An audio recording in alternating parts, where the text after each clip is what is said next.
Did I start the show? Yeah.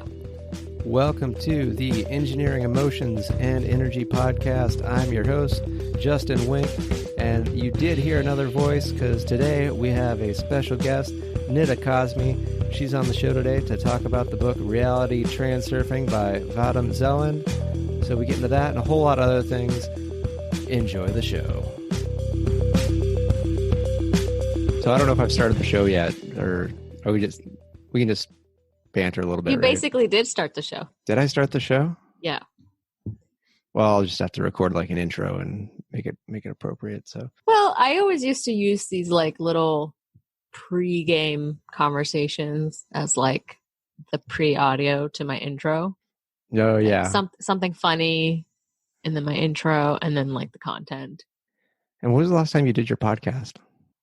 God, it's taking me back to days. I think it was 2015. I'm trying to remember if you even started in 14 and then went through 15. It was all I think I started the setup in 14 maybe, and then did it all in 15, and then maybe did some interviews in 16, like on other people's shows, and then I just stopped, man. Just had enough of that part of your life? As you know, I love talking. What? What? I mean, based on, when we met, which was at least 5 years ago now, I was not a big talker. So usually if there was a friendship or anything to be formed, the other person had to enjoy talking usually. So yeah. I don't quite recall how we maintained our friendship. We met first in April of 2014. I know because that's my first core event with Michael.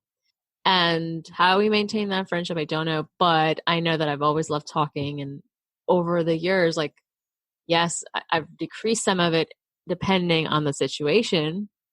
Like, I don't create unnecessary conversation or people I don't want to talk to or who don't want to talk to me. But I really, really, really, really love interviewing people. I love getting curious in an interview format. And I'm very, very good at moderating a conversation, which is why I'm a project manager. Like, try running a project with 50 people, like trying to talk in one meeting.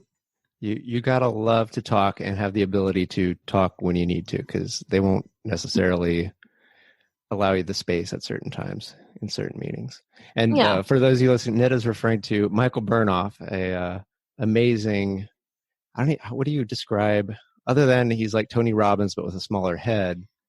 How do you describe what Michael does? It's Tony Robbins with a smaller head. Yeah, that's how he described himself. Anybody smaller than Tony Robbins. That's how he described himself once. I think Michael, in a joking way, but I want to say like Michael is a performance strategist, and it can be through communication. It can be through learning how to do sales, which is really just communication. It can be how to get into better health and better business and better relationships, and all of that is communication. Big surprise. Yeah, he is definitely big on everything is communication. Communication is everything, and he is a master communicator, both with people and within people, which I know you get. Yes, I do get that. At a level that hits close to home, because I often find myself, again, like mediating an environment or mitigating or mediating.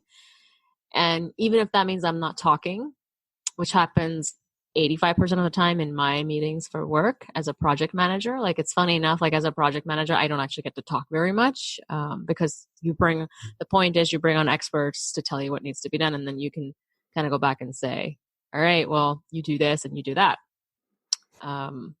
But somehow, oddly enough, when you put together 5 or more people, like they need direction on how to move the conversation. So Michael does pretty much the same, but not just within groups of people and events, but within yourself, within different parts of you.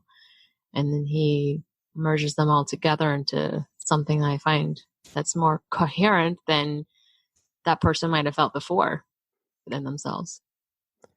Yeah, and you're talking about the different parts, and we recently did an exercise about talking to different parts of ourselves. You didn't actually do the exercise, but you facilitated that, which is another one of your amazing abilities, which is that of a connector, of sort of bringing people together to make the right things happen in the right ways. And basically, it was this really cool exercise. I probably have Munib, who's the one that actually did the exercise with me. I'll interview him at some point to go over that or something else. And basically, in about 15, 20 minutes tops, had me have a completely different outlook on how to sell. Because as a engineer, like selling has historically not been something that I've been comfortable with or get a lot of practice with. And I have a bunch of shit in my garage that I want to eventually sell so I can have a clean garage and I can have money. And in about 15, 20 minutes, he got me over that. And today I sold my old cell phone, got $130 straight cash. Yeah. And that was what, like not even 3 whole days ago? Yeah. So you kind of, you'd only make magic happen in your own life, but the lives of others, which I think we did want to talk about reality transurfing, I believe was the main topic we wanted to get into. Listen, you are speaking about my favorite kind of jam out there, my favorite flavor. Mine is raspberry. Mine is rose jam. And if I were to ever in my life get so damn lucky, it would be a jam in the flavor of a mouth refresher we have back in my country called Pan, Pan. And so I'm going to cut the story short, but I do want to talk about my favorite jam, which is they take this betel nut leaf and this version of it is they'll slather rose jam inside of there and like fennel seeds that are like sometimes plain or like sugar coated, and they'll have like other like refresheners like minty pieces. So you take all of the stuff in there, you wrap up the betel leaf and you eat it, and you've got a whole mouth refresher basically. I'm still stuck at just this concept of a mouth refresher. That is like, definitely a you're not from around here type of a phrase. Well, like it's like a Altoid, but like you can chew on it. Okay. Yeah. Good old hometown, home country things that you don't get over here.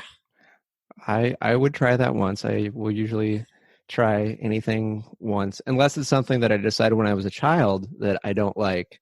Then amazingly, I still often will not want to try it. Or I try it and I end up hating it, which reconfirms that I should just not try stuff that I decided as a child I don't like to eat.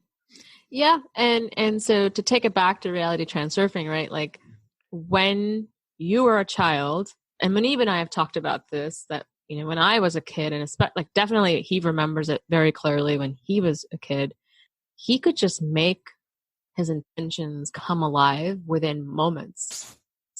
Like I remember I could think something, and I remember the specific example. It's like I was driving in the car in the passenger side with my brother. I look out the window and I was like, hey bro, there's going to be a yellow dog that's just going to run by. And what would happen if that happened? And he's like, you never know. Whatever you think comes true.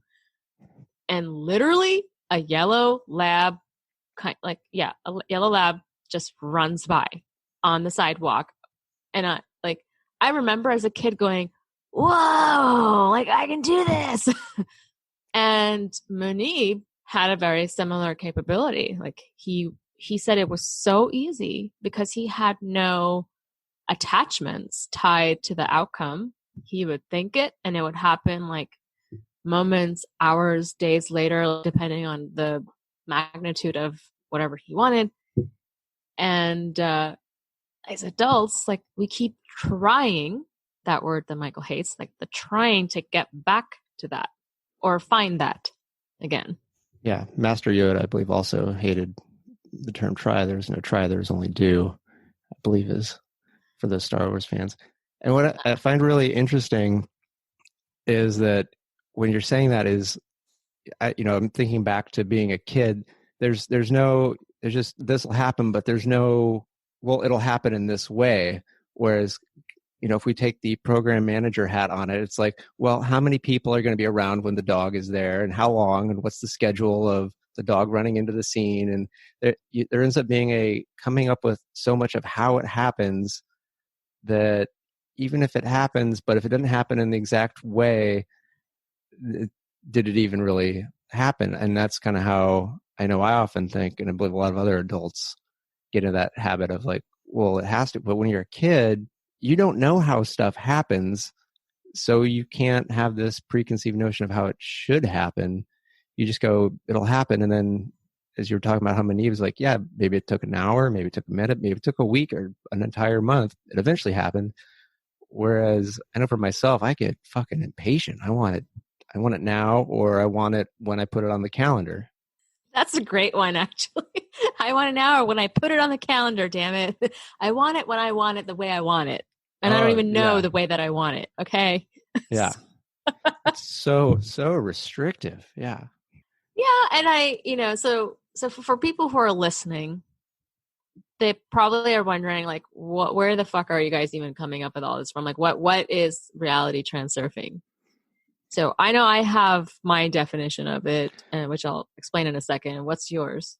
Well, I'm going to start with the definition of it's a book by Vadim Zeland that you can order. I believe there's a Kindle version that's that I have.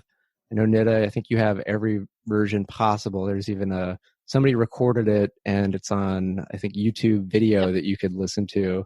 Yep. Originally written in Russian, and I believe only books 1 through 5 are available in English, and I don't know how many books there are. So you only get the intro into reality transurfing effectively, but even just that can be transformative if you read it, study it, and apply it.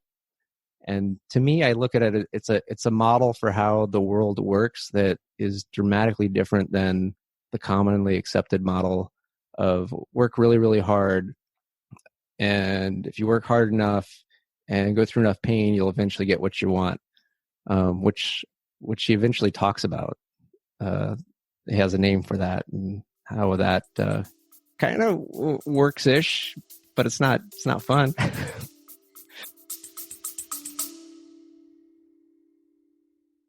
Feeling overwhelmed by the daily grind? Imagine if you could pause, reset, and truly connect with a calmer, more fulfilled you. It's not just a dream, it's absolutely possible. Hi, I'm Justin, and I invite you to discover the life-changing techniques in my book, Engineered to Love. Right now, I'm offering a free chapter complete with guided audios that have already helped so many people find peace amidst the chaos. These aren't just any techniques. They're transformative practices designed to help you love yourself and engage deeply with the present moment, without even having to close your eyes to the world around you. So join us at engineeredtolove.com/sample and access your free guided session.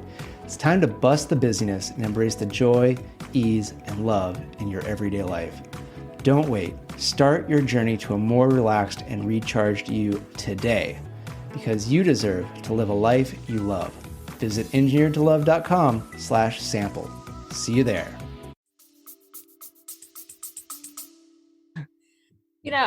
So my perspective of this book is that it's all about, ultimately the book is about quantum mechanics, and that subject title alone will make anybody be like, what a dry ass subject, and like, what are you trying to learn from this? And whether you understand it as quantum physics, which it's not, the first reaction would be like, oh my God, like that's dense shit. Like that does not sound like fun. Or whether you actually understand it as quantum mechanics, the subject has been so elusive, so vague, so intangible, and so intranslatable, so unrelatable to like your own life, that I think most people shy away from it, never having understood it at all. It's kind of reminds me of like back in the old days, like I want to say like maybe 1500s, don't quote me on it, when the settlers first found out about potatoes, they would eat them raw, and then some of them would get sick, maybe even die of it. So people didn't eat potatoes for a really long time until they figured out like you gotta cook them. Yeah. Right. So that's a very simple technique. If you just cook them, they're awesome. And I love potatoes. So I never could wrap my heads around physics, in physics class for sure. So when I would hear about quantum mechanics, I was like, what the hell is this? And then I remember one day I was in Arizona, which has always been a magical place for me. Every time I come down, something magical happens for me there. And my friend Jeremy Jackson's house. And he had this book lying around, and it's that moment, like I talked about at the beginning of the show, like something, like you've been doing something over a course of time and just clicks, right? And I had been doing Michael's stuff for probably like by 2 years by that time at least, and really gotten a much better, clearer understanding or preface, if you will, of quantum mechanics based on other things that aren't called quantum mechanics, like more like spirituality. Yeah, there's a lot of, I don't know if they're philosophies, ways of living, new age, woo-woo-y stuff that will use the way quantum physics work as a stepping stone into a lot of spiritual practices. Yeah, exactly. But even that stuff, you will see it in so many mediums that your mind will start to, or at least my mind, translated it as like different languages, like different structures, different things, different like ideologies. So I was never able to develop a cohesive, grand picture of any of it that made complete sense to me.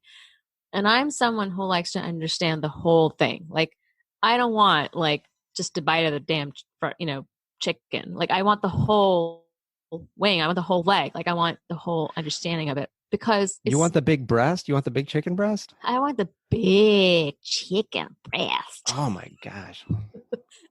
With all the crunchy toppings. And so it's because it's not until you get the whole piece that you can utilize it most effectively. So reality transurfing, ultimately, all it is just it takes the whole picture and puts it into a book for you. Is the book a little bit big? Yeah. Is it dense? No. It's actually very easy reading. Some of the chapters might take a minute to like capture. Really sink in. Yeah. And it's written very conversationally, pretty fun. And then he does sort of repeat himself, but because it is concepts that maybe they don't hit exactly right the first time, and he's in a later chapter, you're like, oh, now I really get it. I thought I got it, but I didn't quite get it. I was missing a little. Sometimes it's the smallest change makes the biggest difference on what you actually get. Yeah. And the entire message of the book can be summed into like 2 words that I like to call net neutral. And don't confuse that with net neutrality. Yeah, we're not talking about your Comcast or your Verizon. We're not getting political on this show. We're not here for corporate sponsorship.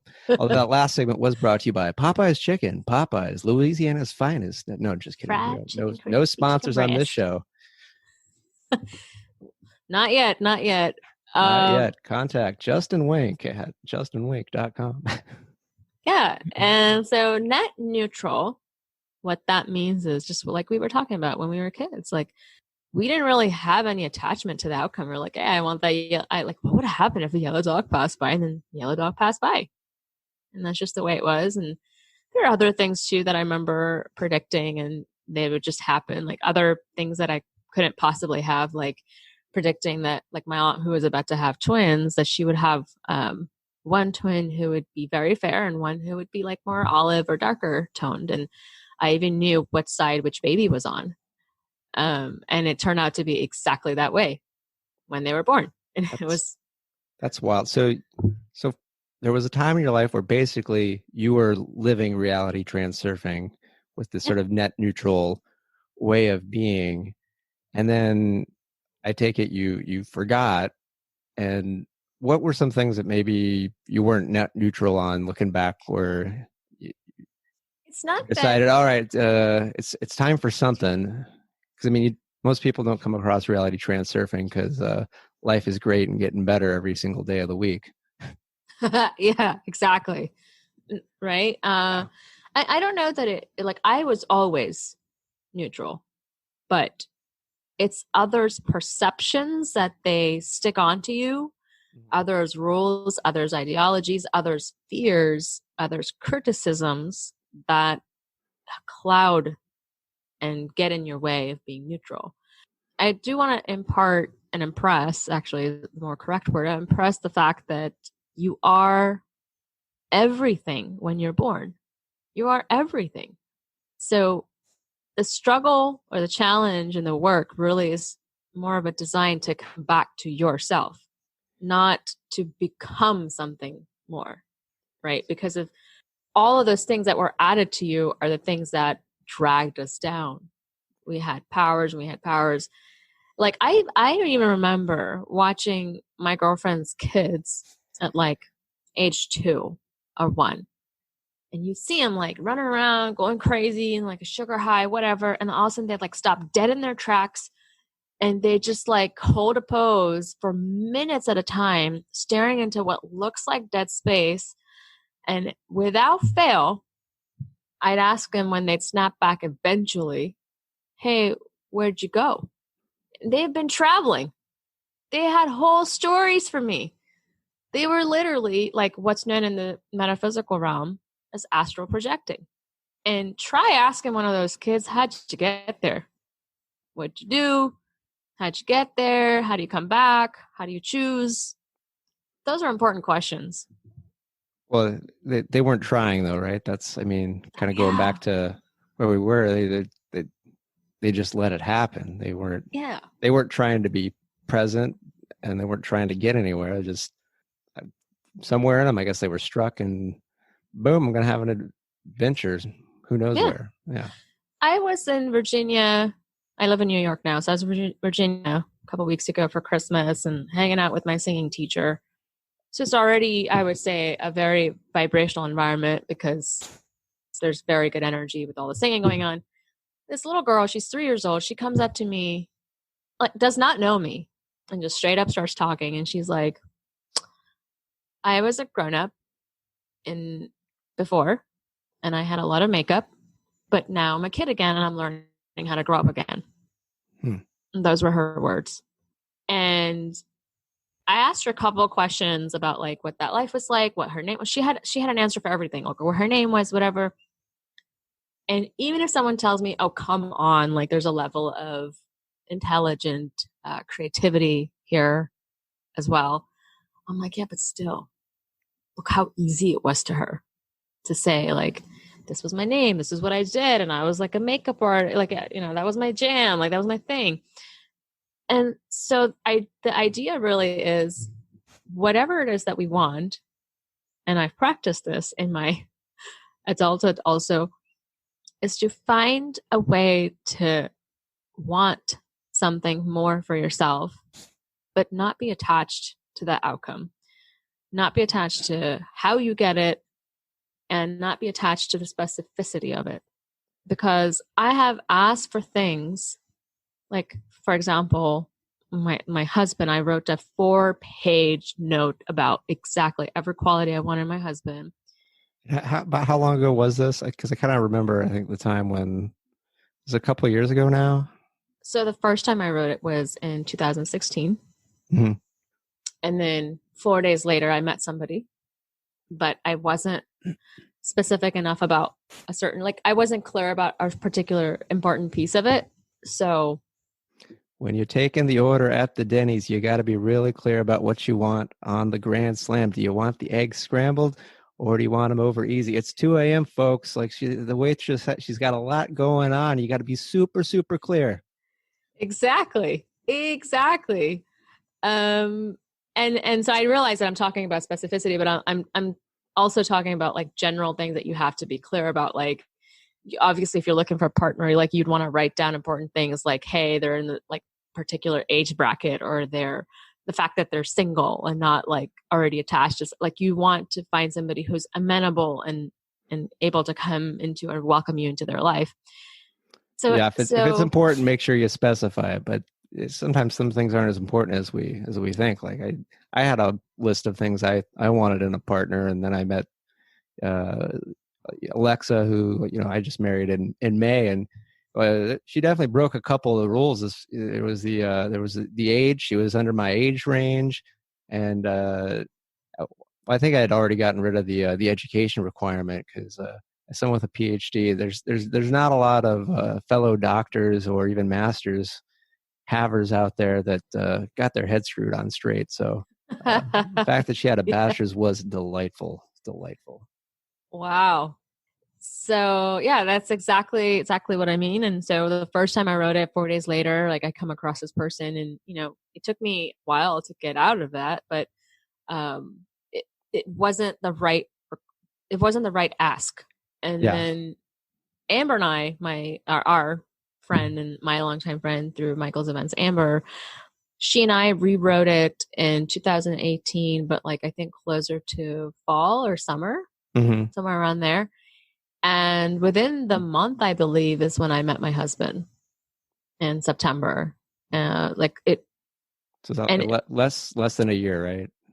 No, less than a month. Months. Okay. Yeah, less than a month, because I wrote the document, and then Amber wrote her own version of it. And when I met my husband, I've reviewed that document over and over a couple of times since now it's been a year and some months, and we're married now. What's fascinating to me is that everything that was truly important exists in him. Everything that I didn't even know that I needed and is important for me also exists in him. Pieces that I didn't even write in the paper. Everything that was unimportant and I don't actually want or need that was written down is not in him. And so there's a part of me that just gets curious about the whole thing, because I do remember, first of all, we hashed it out like very thoroughly, Amber and I, and then I just let it go. Like at that time, I didn't keep looking at it. At that time, I didn't keep looking for those qualities. And let's say somebody I saw on TV or somebody I met in person, I let it go. Yeah. You just started living your life. Yeah. Yeah. It was kind of like, okay, I put it on paper. Like there's literally no more to be said about it. And it is what it is. And like, God knows if it's even real or if it's even possible. And what I was delivered within weeks was a person who far, far exceeded the possibility in my mind of how great a person could be for me. Yeah. In a relationship. And so that particular time in my life, because I was practicing neutrality with you guys, we were reading the book chapter by chapter and reviewing it every week. That particular time frame in my life, I met my husband at the same time that suddenly I got this incredible job at this incredible company that I'm still working with, I'm working for.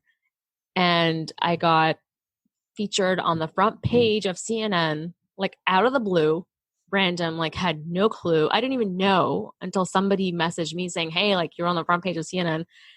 And I got an offer to sing and like all of this, like to the point where I was overwhelmed. I didn't know what the fuck to do with all of it happening at the same time. And I think that's part of like another blinder that people aren't aware of in their life, that they want all of this greatness in their life, but they're unprepared to handle the consequence. Yeah, because being somewhat famous on CNN, even if it's just 1 or 2 days, I'm sure you got a lot more activity through your emails and contacts and other stuff. And or what do you mean? Well, so there is that. I mean, it was great. Like there was a lot of it was like a lot of it was people saying like I always knew this about, like I always believed in this bit about you, not the least bit surprised. And it felt really good that people affirmed that. Okay.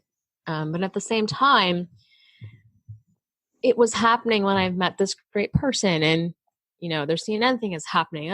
So there's an expectation that people have of you, while there's an expectation that you have of you. Like, oh my God, I was featured on CNN. Like, how do I maximize this? Yeah, I mean, do you have your brand down, and are you ready to launch something and monetize? And what is your click funnel all set to go? And what do you have the cross marketing print like blah blah blah blah blah? Yeah, like Yeah, you literally, like, everything that you just said reminded me of my disappointment in myself at the time. Like, oh my God, like, yeah, you had this great platform and opportunity and you have nothing prepared for it. you blew it. That's literally. Well, or did you like right? Just enjoy it. Like, that's fucking cool. Like, why can't that be enough? Like, so Right. the guy that sits in the cube across from me, he had one of his kids in, and afterwards there's a medal that's hand drawn, rainbow colors, and it says, "My dad's a winner because he goes to work." Oh. And I'm just like, yeah, maybe we set the bar just a little bit too high, because to a kid, like, just have a job and go, and that's a win. Like, can't just being on CNN period be a win? And so often for many of us, it's not, even though that is amazing. It's amazing how we can turn any great thing into a failure. Exactly.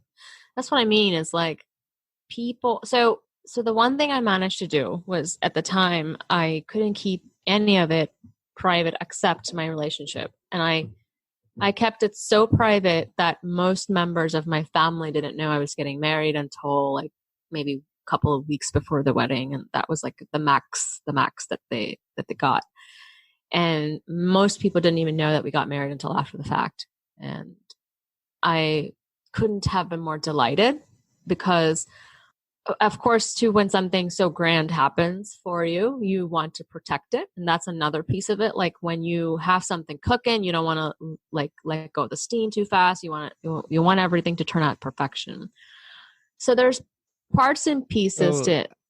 So I want to go back to, you ultimately live in net neutrality. Just sometimes other stuff gets put. Is this a case where other stuff started getting put on top of that perfectly clean glass of net neutrality?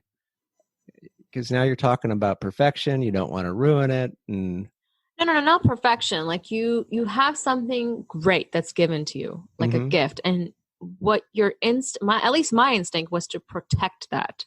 You don't want to, like, I never ever went around on social media talking about, oh my God, like this date and that date and my great man and like all the things. Like, I just never talked about my husband until after we got married.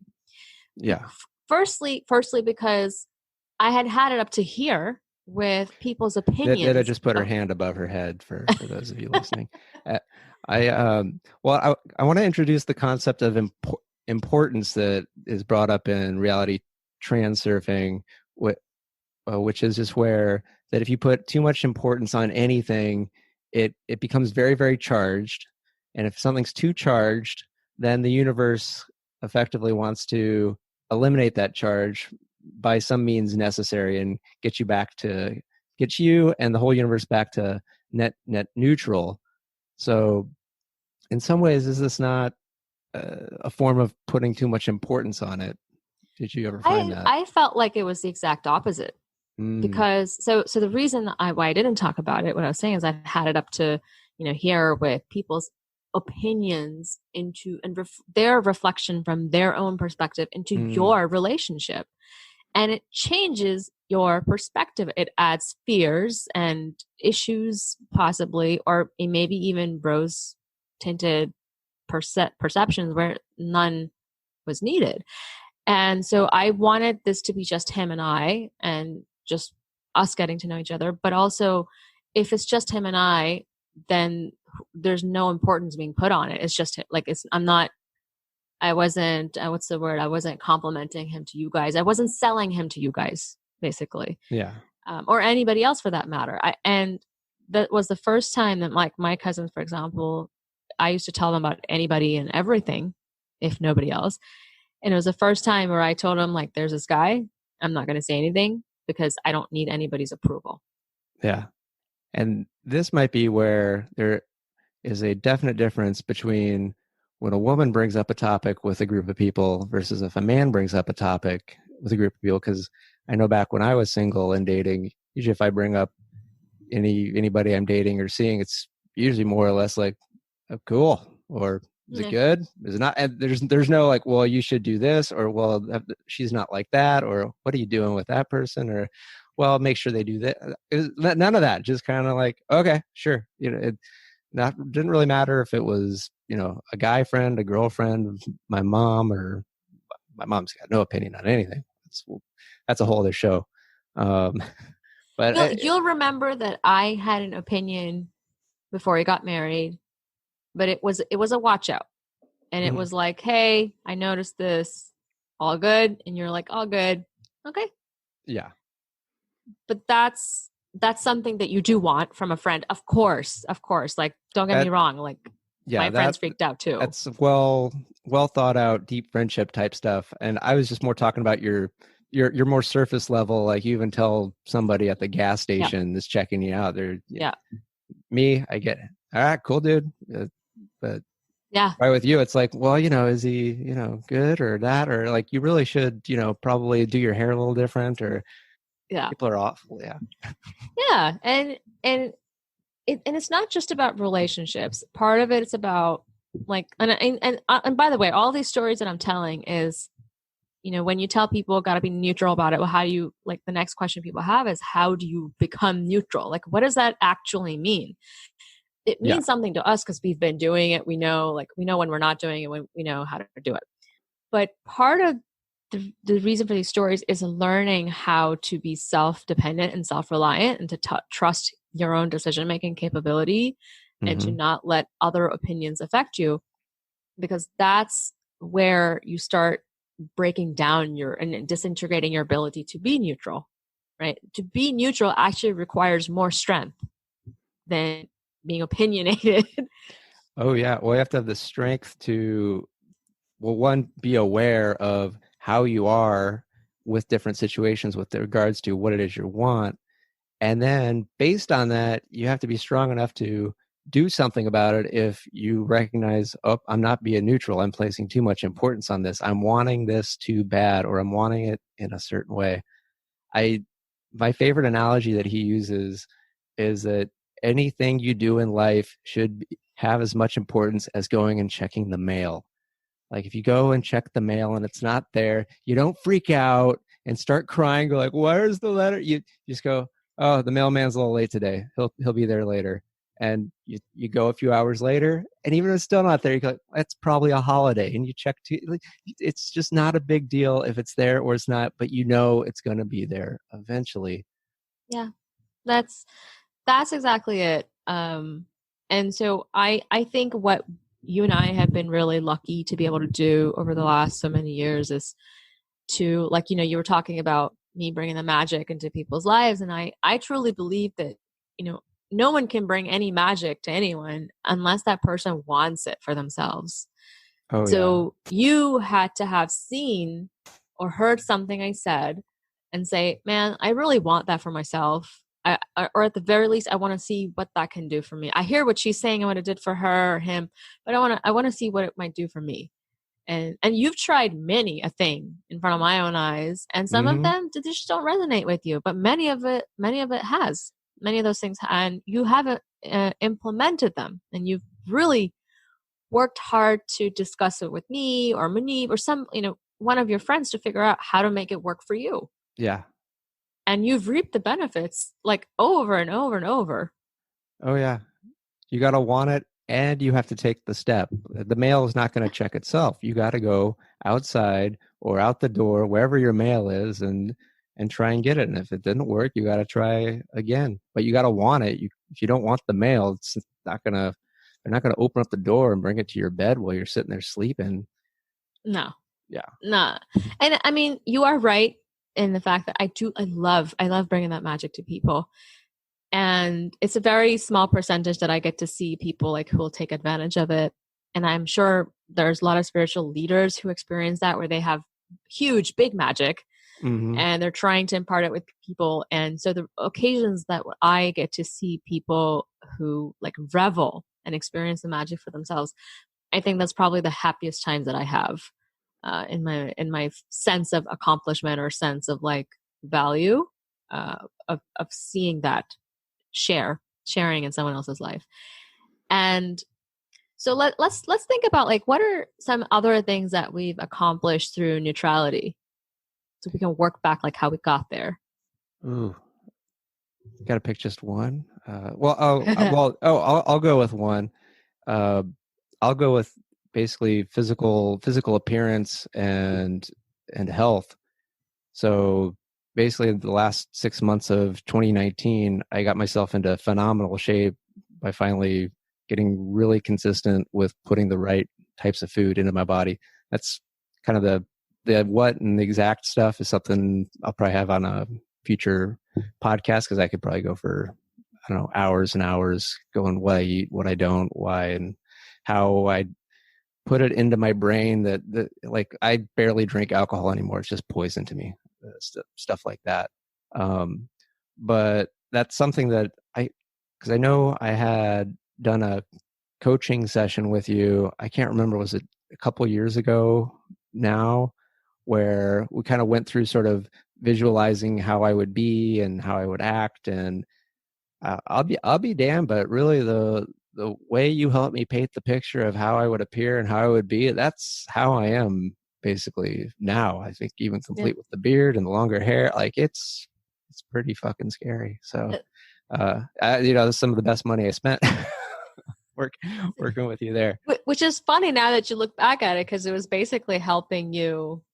Like, you did it. You did the work. You created yourself, and then you did the work afterwards to get to here. Yeah.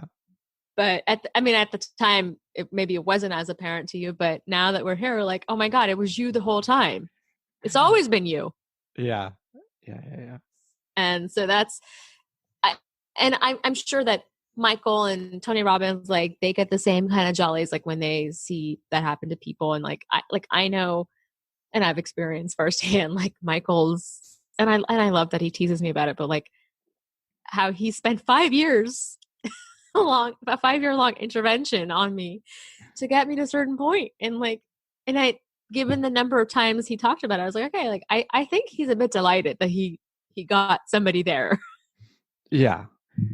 Because there's got to be so many people that show up year after year after year, and it's just like they show up, but they're not getting it, and that's okay. It's not everybody's turn, right? Yeah, it's not everybody's turn all the time, and people get what they want. Okay, literally, and I would like to expressly exclude people in horrific conditions they did not cause that upon themselves. But I'm saying, generally speaking, people who are miserable or wanting of something in their life, people get what they want. And so same for events, same for people who are going through, repeated situations that they dislike and can't imagine, like, why this keeps happening to them. Like you don't see it, but you're getting what you want. That is so true. Because this morning I returned to my work gym. They offer classes, and so 8 months ago, I stopped going. I started going to another private gym where I paid a good chunk of change, and that really helped me get into the shape I wanted to be in. And I'll be damned, it's been 8 months later, but I show up this morning, and there's 5 people there, and 4 of them are the exact same people. They look the exact same. They have the exact same actions, the exact same abilities, and the exact same complaints. I'm just like, wow, it's like nothing changed in 8 months, because they're at where they're at, and that's where they want to be. It's not bad enough to do something, and they don't want something good enough, bad enough to make a change. And I was just like, I now know that I know what I want bad enough that I can be in this group and get what I want out of it. But I know not everybody can do that. A lot of people get in that environment and they will kind of assimilate, sort of like how the Borg assimilates people into the robotic way of doing things. And they will just kind of go to that, well, it's hard, so I'm not going to try that hard. And, is Wednesday going to be difficult? Maybe I shouldn't even show up on Wednesday because this is going to be hard. So, do you want it to be hard? Like preemptively deciding. Yeah. It was like an assault on my spirit in some ways.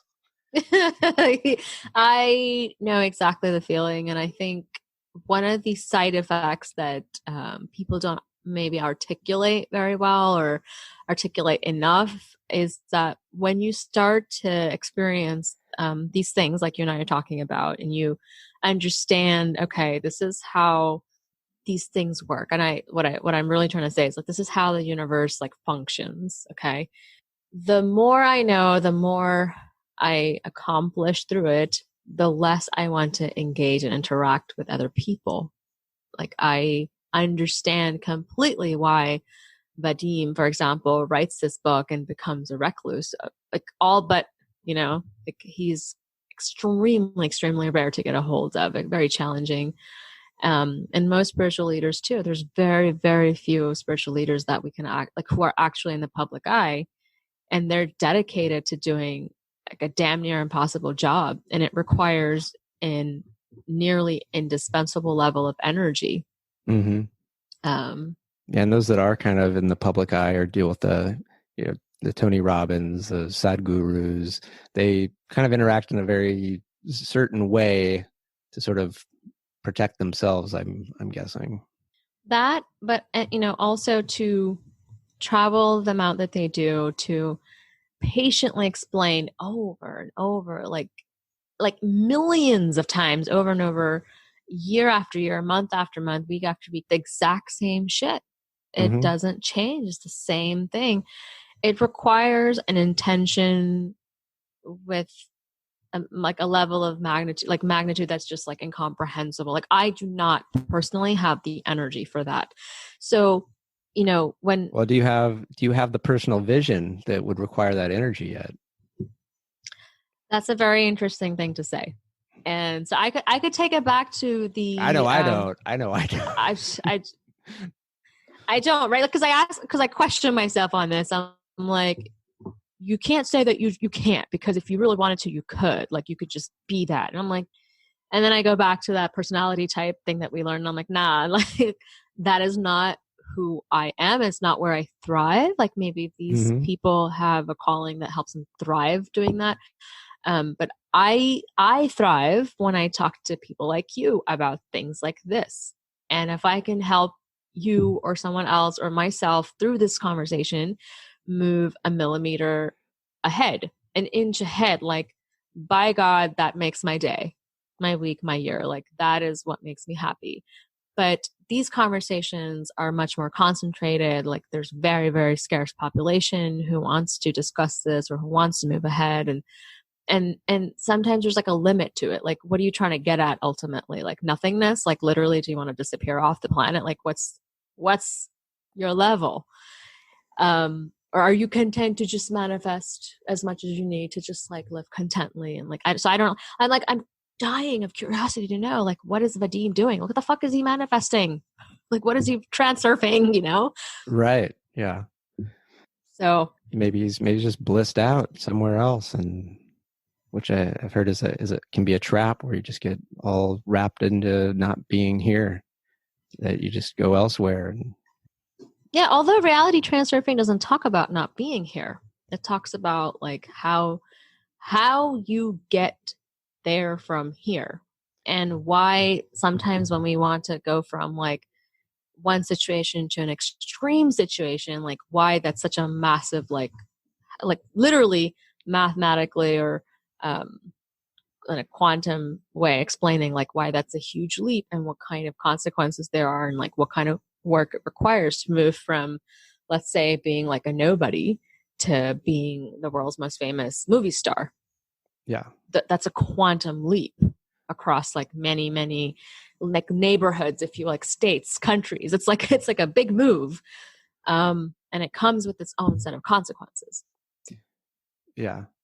And he does a really good job of sort of explaining how you can get those quantum leaps in the easier way. The hard way is he dubs the, I believe, inner intention, which is the standard way of, I'm just going to work really hard, buckle down, going to sacrifice, going to suffer. Whereas my opinion, smarter, funner, easier way is where you let outer intention, and that's requires you to be in that state that we've been talking about of, net neutrality. And then also, so you have your intention, but it's not just a mental intention. You have to have your heart has to be in it. And do you remember a good explanation of the heart being in it? And I've been reading some Dr. Joe Dispenza lately, and he talks about sort of the coherence between the brain and the heart, and he has meditations that get you into that state, and then you sort of set your intentions, and people have basically miraculous, healings of their body and manifesting what they want, or just life gets a little easier. That it's that heart intention that, because it's really has to be felt, and that's something I haven't really come up with a good way to explain. Do you have a good feeling of that, or what have you found? Or no, I don't think that I've developed enough knowledge around that subject to explain it any more clearly than you did, and I think you did a fantastic job. But it only it's all that information is always only as good as people can take action on it, like in a tangible way. Yeah, and in some ways with this, it's easier to know when you're not doing it. It's, so if you're getting upset or frustrated or angry, yeah, that ain't it. It's usually you got to have a positive emotion associated with, okay, I think it's coming to me. It's you want to be feeling gratitude or love or joy as you're thinking about doing what you're doing. If there's a it's taking too fucking long, and if these people would get out of my way, I would get what I want. And it's like that's the inner intention. That is banging your head against the wall. Life's going to be hard, but if it's like, I get to meet all these people along the way, it's going to be an adventure, and I'm so grateful that I have the opportunity to even try to do something like this. That's when your heart's in the right place and your mind is in the right place. Yeah, I believe that, and I think about it. I'm like, okay, well, let's just say let's assume we've mastered the art of manifestation. Do I really want to be like a famous movie star? Like, nah, not really. Like that's a whole shit ton of like invasion of privacy and a responsibility I don't want. Would I want to be like a well-known figure or CEO or president? Like, no, like again, like what the feeling that I'm going for is none of those things. Like ultimately what I want is peace and happiness. Yeah. So I'm just going to go for that feeling.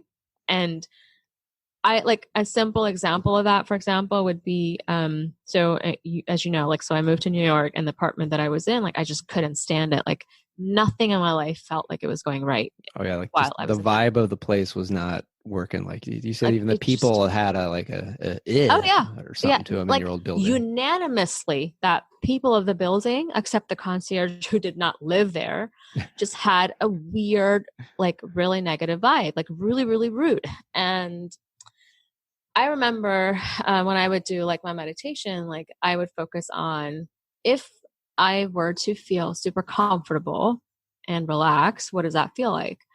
And it, for me, it feels like a warm hot cup of tea with my hands wrapped around it, or like it's chilly and I've got a blanket, those kind of things. And before I know it, in ways that I couldn't have like created, I land into this beautiful new apartment, like basically 2.5, 3 months later. Yeah. And it wasn't in the most ideal of ways. Like I land back from an international trip and suddenly find out that I got to move out of this building, and it takes me forever to find the apartment, and it's a whole struggle and a process. But then, I found the perfect apartment. Like I literally landed on it the day I was about to sign for another place that I didn't love. I land on this apartment with the perfect price and exactly the building I wanted to be in. And so going back to... So what I noticed you did is you set up a proper end goal, which is a feeling of peace and of comfort. Because I was just reading about this in Vishen Lakhiani's The Code of the Extraordinary Mind, where he talks about the difference between an end goal and a means goal. Whereas most people get stuck in a means goal. Like, well, I want an apartment that's got 2 bathrooms and it's got a window, but you can destroy a means goal or realize that it's a means goal by asking, like, well, so that you can do what? Well, so that then I can enjoy the view. Well, so that what? So that I can feel really blissed out looking at nature. And it's like, well, so the end goal is feeling blissed out looking at nature. Like there's nothing beyond it. Yeah. So then the stuff will fill in when you have the proper end goal. That's so cool. That is just amazing. And it's not that I've mastered anything. It's just like I remember these principles and I'll put them into practice just like anybody else, and like all these cool things will happen. And actually, now that I think about it, I got the notice end of September because I flew back the last day of September, and then by October end I had to give notice or let them know that, hey, I'm either gonna stay or leave. So the actual signing for this building, and like by the time I found out to the signing of this building, it only took 4 weeks end to end. It wasn't a long process. Well, I mean, in New York, it's real easy to find a place to live, right? So that's the easiest damn place to find an affordable, clean, comfortable place to live in. What are you talking about? So for everyone else in other parts of the country, in the U.S. or the world, like that is a miracle. Like the parting of the Red Seas is easy compared to finding a fantastic, affordable place in New York. So yeah, absolutely. Well, so is there any last things? Because I think we've been talking for like an hour. I know I could probably talk to you for hours and hours. Me too. Yeah. So is there anything? I could talk, but I think I do want to put out one last thought. There is that everything, despite everything that we want, and which we deserve. Okay, we do deserve great things. We want that. Ultimately, we want that greatness in our lives, whether through people or things. Ultimately, it's through acknowledgement in like people want to be seen. People want to be admired and seen for their personal greatness. Like, hey, I am someone of value. It has dawned on me more and more over time that greatness is not only amplified with like on the outside world, but within ourselves when we are in service to others. When we are in service of something else that's bigger than us, and it's gonna last long after we're gone. Yeah. And so when we're going for these manifestations, like I want this, I want that, I want this, I want that, you'd be very smart in the long run and get far more dividends and payouts to manifest those things that will help you build a foundation or bring that thing which you can be in service to. And that's where I am now. I'm not saying I've gotten there. That's where I am now. It took me this much time, but if there's anybody listening who's not 35 and much younger, take the advice to try to build a foundation to be in service to the world. And that will literally put everything else in place for you in your life automatically. I think that is fantastic advice, because if you are bringing fantastic value to the people of the world, the great value comes back to you. Just in more ways than can be imagined. Yeah. There's more than just the dollars and the cents. In order to be great for others, greatness will be given to you. The right circumstances, the right funding, the right logistics, geography, everything will be given to you to make that happen. You don't have to ask for any of it. So be smart and ask, like, if you had a genie that said you got like one wish, right? Not 3, then like, how do you make that happen? What's the end goal that you go for? I love it. All right, Nida, you got a website or anything you want to let people know about? Nah, man, I got this Gram account, Exponential U, @Exponential U, and that's where I am these days. I purposely don't really do any sort of marketing or anything, but I'm just sharing my life. Gram, that's short for the Instagram. Instagram, right? That's right. All right, that's how old I guess I am with some of this. Someone was saying like, "Oh, check me out on IG," and I'm just like, "Oh, wait, that's my wife. What's the IG?" She's like, that's Instagram. Come on, let's get with it. I was like, "Oh, okay, it's like a MySpace. All right, fantastic." Yeah, exactly. Is Tom on there? Yeah, so that's the new space these days for the grown-up kids. All right, so I'll make sure I have a link to your Gram, your IG, your Instagram in the show notes so people can come find you if they were touched and got a question, something like that. But I want to thank you so much for being on the Engineering, Emotions, and Energy podcast. It was really awesome having you on. Thank you, Justin. Thanks, Nida. Thanks for listening to this episode of the Engineering, Emotions, and Energy podcast. find me at justinwenck.com, W-E-N-C-K. You can also look me up on Facebook. Would love to find out what you thought. If you have any suggestions or questions. Thank you. A good day.